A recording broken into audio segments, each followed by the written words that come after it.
बिस्मिल्लाहिर्रहमानिर्रहीम, अस्सलाम वालेकुम फ्रेंड्स। तो आज हम डिस्कस करने वाले हैं वेव फ्रंट्स और ह्यूजेंस प्रिंसिपल के बारे में। आज का जो हमारा लेक्चर है वो चैप्टर नंबर 9 का सेकंड लेक्चर होने वाला है। आज हम पढ़ेंगे कि वेव फ्रंट्स और ह्यूजेंस प्रिंसिपल क्या है। फर्स्टली हम देखेंगे कि वेव फ्रंट्स क्या हैं। ये दोनों टॉपिक एक दूसरे से कंसर्न है। वेव फ्रंट्स क्या होती हैं? A surface on which all the points at the same phase of vibration is called the wave front. अब आपने अपनी ज़िंदगी में ये एक्सपीरियंस किया होगा कि आपने जब पानी में पत्थर फेंका होगा तो इस तरह की कुछ वेव्स जनरेट होती हैं। अब आप देखें, जब हम ये पानी में पत्थर इस तरह से फेंकते हैं, ठीक है, तो क्या होता है कि ऐसी वेव्स जनरेट हो जाती हैं। ठीक है, अब वेव्स जो होती हैं वो सर्कुलर फॉर्म में होती हैं। अब सर्किल एक ऐसा स्ट्रक्चर है जहाँ पे आपको हर फेज ऑफ वाइब्रेशन सेम मिलेगा। ठीक है, अगर आप फॉर एग्जांपल ये हमारा सेंटर है, अगर आप इसको सेंटर कंसीडर कर लें, ये हमारा सेंटर है। ठीक है, ये हम सेंटर कंसीडर कर लेते हैं। इस सेंटर से लेकर अगर आप इस लास्ट वाले सर्कल तक जितना भी अगर आप रेडियस ले जाएंगे तो आपको सर्कल में जो रेडियस होगा वो सेम मिलेगा। ये क्यों है? क्योंकि ये जो सर्कल है वो हर जगह पे जो फेज़ ऑफ वाइब्रेशन है वो अपनी रेडियस की जो वैल्यू है वो सेम रखता है। ठीक है, इसी सरफेस को, इसी सर्कुलर सरफेस को जिसकी फेज़ ऑफ वाइब्रेशन सेम हो, उसको बोलते हैं वेव फ्रंट। और इसी वेव फ्रंट को एक्सप्लेन करने का एक और तरीका भी है।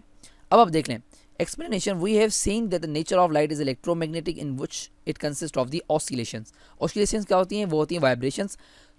ये हमने अपने प्रीवियस लेक्चर में डिस्कस कर दिया था कि लाइट जो होती है वो इलेक्ट्रोमैग्नेटिक इन नेचर होती है। ठीक है, लाइट की जो नेचर होती है वो इलेक्ट्रोमैग्नेटिक होती है और वो म्यूचुअली परपेंडिकुलर इलेक्ट्रिक और मैग्नेटिक फील्ड जनरेट करती है, और जो डायरेक्शन ऑफ प्रोपगेशन के भी परपेंडिकुलर होती हैं, जो हमने पिछली वीडियो में बड़ी डिटेल के साथ डिस्कस किया है। Whenever a wave passes through a certain medium, its particles execute the simple harmonic motion। अब देखें, अगर कोई वेव जो है वो एक मीडियम से पास हो रही है तो उसके पार्टिकल जो हैं वो उस पर SHM mean simple harmonic motion apply करते हैं। अब क्या होता है कि जब सूरज भी इसी तरह, हम सूरज को भी एक सोर्स कंसीडर कर लेते हैं। सूरज में से भी बहुत सारी वेव्स हर डायरेक्शन से इमिट हो रही हैं।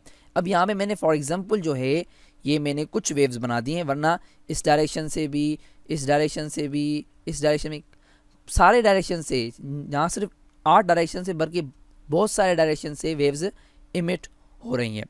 ठीक है, अब आप देख लें फॉर एग्जांपल हमने यहाँ पे ये क्रस्ट कंसीडर कर लिया। अब हम बात करेंगे 4 वेव्स के बारे में, ठीक है, जो हमने यहाँ पे दी हैं। ठीक है, अब देखिए, अब ये हम दूसरी तरीके से वेव फ्रंट को एक्सप्लेन कर रहे हैं। अब हमारे पास 4 वेव्स यहाँ से निकल रही हैं। हम 4 वेव्स पर एक कॉमन पॉइंट उठाते हैं। ये हमारे पास फर्स्ट वेव है, ये हमारे पास सेकंड, ये हमारे पास थर्ड और ये हमारे पास फोर्थ वेव है। ठीक है, फर्स्ट वेव का हमने पहला क्रस्ट उठाया, सेकंड वेव का भी हमने पहला क्रस्ट उठाया। ठीक है, अब देखें, फर्स्ट वेव का हमने पहला क्रस्ट उठाया, सेकंड वेव का हमने पहला क्रस्ट उठाया, थर्ड वेव का भी हमने पहला क्रस्ट उठाया और फोर्थ वेव का भी हमने पहला क्रस्ट उठाया। अब ठीक है, अब क्या है कि ये वो जगह है जहाँ पे हमने एक कॉमन पॉइंट उठाया। अब क्या होगा कि यहाँ पे हम एक सेम फेज ऑफ वाइब्रेशन, हम यहाँ पे एक फोकस ड्रॉ करेंगे। अब हम एक सर्कुलर पाथ ड्रॉ करेंगे जो हमें बताएगा कि यहाँ पे एक वेव फ्रंट फॉर्म हो गया है। The focus at which all the point have same phase of vibration is called wave front. अब आप देखेंगे, अगर सूरज से इस डायरेक्शन में अगर कोई वेव निकलेगी, उस पर भी ये जो ऑसिलेशंस होगी, जो वेव होगी, उसकी वेवलेंथ सेम होगी, वाइब्रेशन सेम होगी। अब ये जो फोकस हमने बनाया, ये जो हमने सर्किल बनाया है, इस सर्किल को हम बोलते हैं वेव फ्रंट, जो भी इस डेफिनेशन में लिखा है। The focus at which all points have same phase of vibration is called the wave front. अब आप ऐसा दूसरी वेव फ्रंट के साथ भी कर सकते हैं। फॉर एग्जांपल यहाँ पे हमने फर्स्ट पॉइंट कंसीडर कर लिया, ये हमारे पास हमने फर्स्ट वेव फ्रंट कंसीडर कर ली, और उस पर हमने ये डॉट कंसीडर कर लिया, और दूसरी वेव फ्रंट के क्रस्ट पर हमने ये डॉट कंसीडर कर लिया, तीसरे के क्रस्ट पर भी ये डॉट कंसीडर कर लिया, और चौथे के क्रस्ट पर भी हमने डॉट कंसीडर कर लिया। हमने एक फोकस्ड पॉइंट ड्रॉ की, तो इससे हमारे पास एक न्यू वेव फ्रंट जनरेट हो गई। अब आप ऐसा तीसरे के साथ भी रिपीट कर सकते हैं, मगर एक बात का आपको ख्याल रखना लाजम है कि जिस पॉइंट पर आपने पहले जिस पॉइंट पर आपने पहले डॉट ड्रा किया था उसी पॉइंट की लीनियरली उसी पॉइंट के सीधा ही में आपको दूसरा डॉट ड्रा करना होगा, तभी आपके वेव फ्रंट सही बनेंगे। ठीक है, ये था एक वेव फ्रंट का छोटा सा ब्रीफ। सो आगे हम अंडरस्टैंड करेंगे अर्थ पर जो लाइट पहुंचती है, अर्थ पर जो वेव फ्रंट्स पहुंचती है वो कौन सी हैं। अब देखें, सूरज जो हमारे पास है वो जो वेव फ्रंट्स इमिट करता है वो इन दी सर्कुलर फॉर्म करता है। ठीक है, अब एक वेव फ्रंट फॉर्म हो गई जो हम ऊपर करके आए, हमने एक वेव के क्रस्ट और दूसरे वेव के क्रस्ट, तीसरे वेव के क्रस्ट और चौथे वेव के क्रस्ट को मिलाकर एक वेव फ्रंट जनरेट कर दी थी। अब इसी तरह ये सैकड़ों वेव्स जो हैं, लंबी लंबी वेव्स हैं, उनकी ऐसे कंस्ट्रक्ट होती रहेंगी और एंड तक लास्ट में हमारे पास अर्थ पर ये वेव्स पहुंच जाएंगी।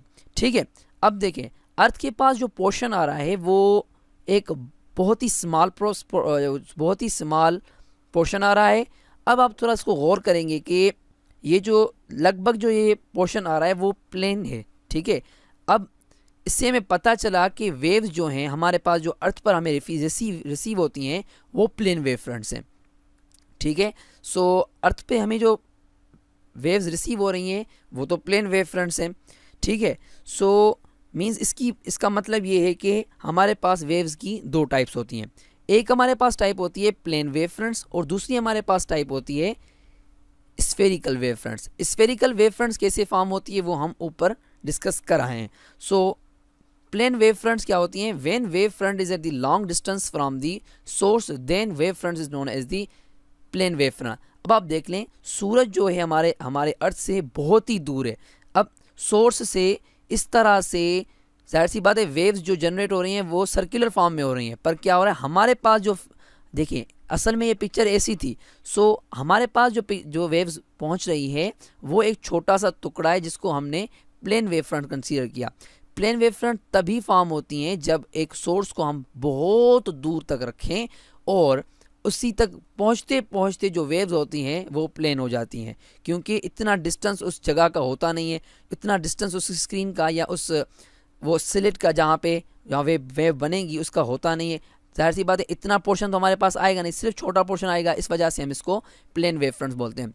और दूसरी बात, plane wave front is a part of spherical wave front. अब आप देखें ये जो लास्ट हमारे पास वेव बन रही है उसका ये छोटा सा पार्ट है जिसको हमने प्लेन वेव फ्रंट कंसीडर किया है। और दूसरी बात, अगर हमें यहाँ पे ये प्लेन वेव फ्रंट चाहिए होंगी तो हम इसको कैसे बना सकते हैं? जाहिर सी बात है हम सूरज जितना डिस्टेंस तो ट्रेवल करके प्लेन वेव फ्रंट जनरेट नहीं कर सकते। So plane wave front generate करने के लिए if the point source is placed at the principal focus of the convex lens then the plane wave front are produce.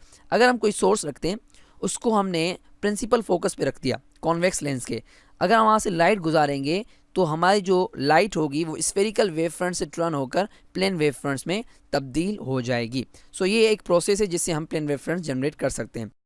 सो अब हम discuss करने वाले हैं स्फेरिकल वेव फ्रंट्स के बारे में। सो स्फेरिकल वेव फ्रंट्स हम डिस्कस करके भी आए हैं, पर हम फिर से इनको डिस्कस करेंगे कि when wave front is near to source and distance between two consecutive wave fronts, यहाँ पे वेव होगा, is equal to the lambda, then this type of wave front is known as the spherical wave front. अब देखें अगर कोई source है उसके सामने से जो वेव्स निकल रही हैं, जैसे कि हम ऊपर डिस्कस करके आए कि सूरज से जो वेव फ्रंट इमिट हो रही हैं वो स्फेरिकल वेव फ्रंट से, ठीक है। आप फॉर सपोज इसको कंसीडर करें ये एक सोर्स है जैसे कि सन है, इसी तरह से यहाँ से वेव्स इमिट हो रही हैं, वेव फ्रंट्स इमिट हो रही हैं, किस फॉर्म में? स्फेरिकल फॉर्म में। अब स्फेरिकल फॉर्म में क्यों इमिट हो रही हैं? क्योंकि ये नियर टू सोर्स रखा हुआ है, ठीक है। और दूसरी बात, इन वेव फ्रंट्स के जो बीच का डिस्टेंस है वो होगा एक लैम्डा। इन दो कंसेक्यूटिव वेव फ्रंट्स के बीच का डिस्टेंस होगा यहाँ से लेके यहाँ तक का डिस्टेंस, यहाँ से लेके यहाँ तक का डिस्टेंस, ये जो होगा वो होगा 1 लैम्डा के बराबर। So that's why they are spherical wave fronts. और अब आप देख सकते हैं ये जो एरोज हैं, अब इनको हम बोलते हैं रेज, ठीक है। अब रे क्या होते हैं? ये है ray of light, a line normal to the wave front showing the direction of propagation.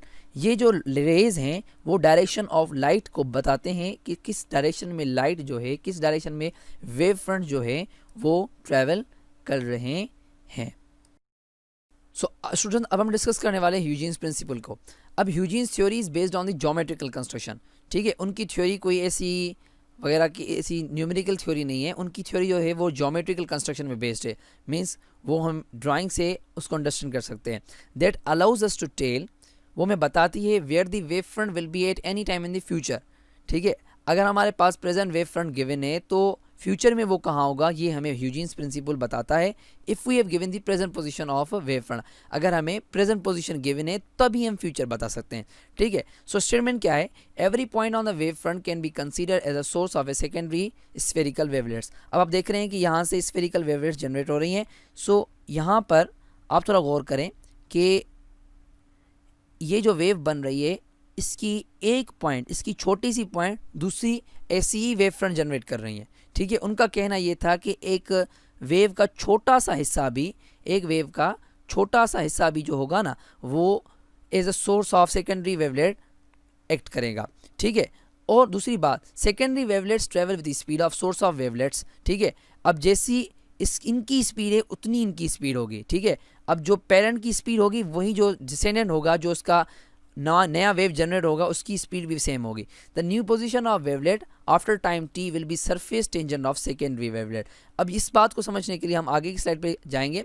So firstly consider कर लें, हमारे पास ये सोर्स है, इसको हमने सन कंसीडर कर लिया। सो सन जो हमने स्टडी किया कि वो wave fronts, spherical wave front generate करता है, ठीक है। वो हमने पता भी कर लिया किस तरह से कि वेव्स जो होती हैं उनकी कॉमन पॉइंट्स उठा के अगर आप उनके ऊपर एक सर्कल ड्रा कर लें तो आपके पास जो वेव फ्रंट जनरेट हो जाएगी।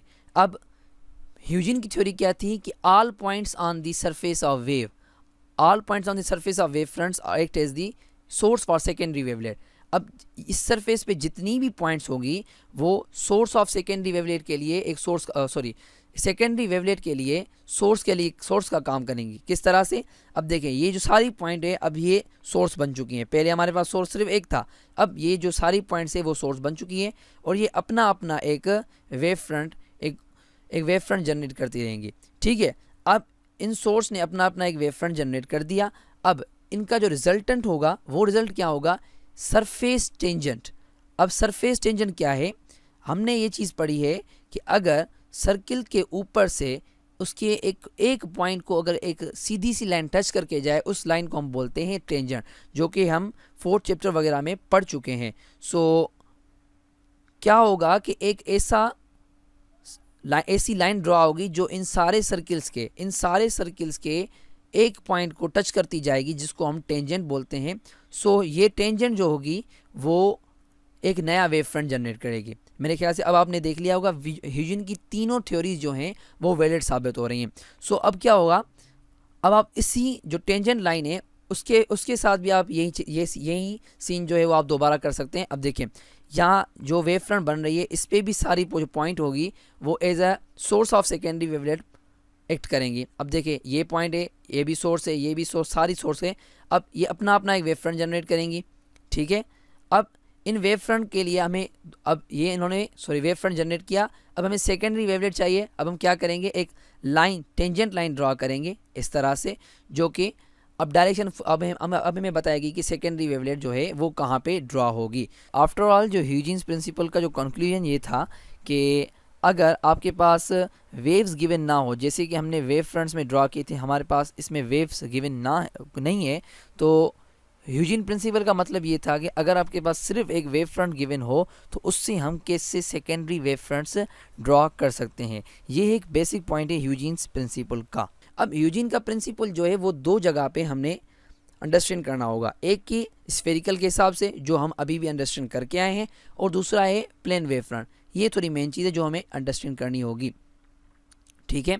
सो अब देखें हमारे पास जो प्लेन वेव फ्रंट्स होती हैं इनमें क्या होता है, अब जिस तरह से सर्किल का बन रहा था वेव, इसी तरह इन्हीं का भी वेव फ्रंट बनता है और उसके ऊपर हम एक टेंजेंट लाइन ड्रॉ कर देते हैं जिससे एक और नया वेव फ्रंट जनरेट हो जाता है। फॉर एग्जांपल अगर मुझे इस लाइन पर अगर कोई मुझे वेव फ्रंट ड्रॉ करना हो तो मैं ऐसे वेव फ्रंट ड्रॉ करूँगा, ठीक है, क्योंकि हर पॉइंट जो है according to Huygens theory act as a source for secondary wavelet, और उसके ऊपर मैं एक टेंजेंट ड्रॉ कर दूंगा इस तरह से मेरी एक वेव, दूसरी वेव भी जनरेट हो गई। ठीक है, consider any point on a plane surface which produce secondary spherical wavelets. ठीक है, हर पॉइंट जो है वो सेकेंडरी स्फेरिकल वेवलेट प्रोड्यूस कर सकती है। Choose those point which have same phase of vibration and draw tangent line on them which is new wave front. ठीक है, मैंने आपको बताया कि जो न्यू वेव फ्रंट है वो हमें टेंजेंट लाइन से मिलेगा। और for the spherical wave front consider any front point on the spherical surface which produces secondary spherical wavelets. Choose those points which have same phase of vibration and draw a tangent line on them which is new wavefront, जो कि हम ह्यूजिन की theory में पढ़ के आए हैं, जिसी तरह हमने यहाँ पे डिफाइन किया। ठीक है, सो आज का लेक्चर हम यहीं तमाम करते हैं, मिलते हैं आपके साथ एक नई वीडियो में। आज के लिए इतना ही, अल्लाह हाफिज़।